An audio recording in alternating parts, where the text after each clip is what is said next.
জুলাইয়ের চেতনা বিক্রিকারী, জুলাইকে হত্যাকারী, জুলাইকে গলা টিপে যারা হত্যা করেছে এই হাসনাত, শারজিস, আক্তার, নাহিদ, হান্নান মাসুদ। আজকে সংসদ ভবনে দেখলাম বিশেষ আলোচনা যখন চলছিল তখন দেখলাম হান্নান মাসুদ হাত উঁচিয়ে জুলাই আন্দোলনে আহত এবং নিহত পরিবারের সদস্যরা আজকে সংসদ ভবনে গিয়েছিলেন আলোচনা শোনার জন্য এবং তাদের নির্দিষ্ট কিছু দাবি নিয়ে প্রধানমন্ত্রী তারেক রহমানের কাছে কিছু দাবি নিয়ে গিয়েছিলেন। কিন্তু আমরা দেখলাম কি, যখন গত ১.৫ বছর ২ বছর জুলাইয়ের আহত এবং নিহত পরিবারের সদস্যরা এই হাসনাত, আক্তার, শারজিস, অন্তর্বর্তীকালীন সরকার ডক্টর ইউনূস সরকারের যখন আহত এবং নিহত পরিবারের প্রত্যাশা পূরণ করেনি, তাদের দাবি পূরণ করেনি, আক্তার, নাহিদ, হান্নান মাসুদকে যখন প্রশ্ন করছিলেন, আমরা দেখলাম হান্নান মাসুদ আঙুল উঁচিয়ে জুলাই আন্দোলনে আহত এবং নিহত পরিবার দিকে তেড়ে যাচ্ছে।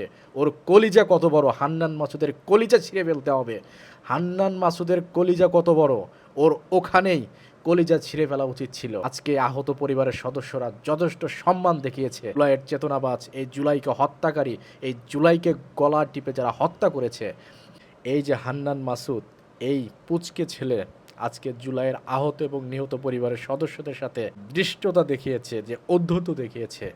ওর বিচার আপনারা কিভাবে করবেন জুলাইয়ের আহত এবং নিহত পরিবারের সদস্যরা, আপনারা দ্রুত সিদ্ধান্ত নেবেন। এই হান্নান মাসুদকে সমুচীন জবাব দেওয়ার জন্য আপনারা কোন ধরনের পদক্ষেপ নেবেন। আপনাদের সাথে আজকে যে মিসবিহেভ করেছে, অধ্যত্ব দেখিয়েছে এই জুলাই চেতনাবাজ, এই জুলাই বিক্রিকারী, এই জুলাই হত্যাকারীরা, এটার বিচার না হওয়া পর্যন্ত আপনারা ঘরে ফিরে যাবেন না।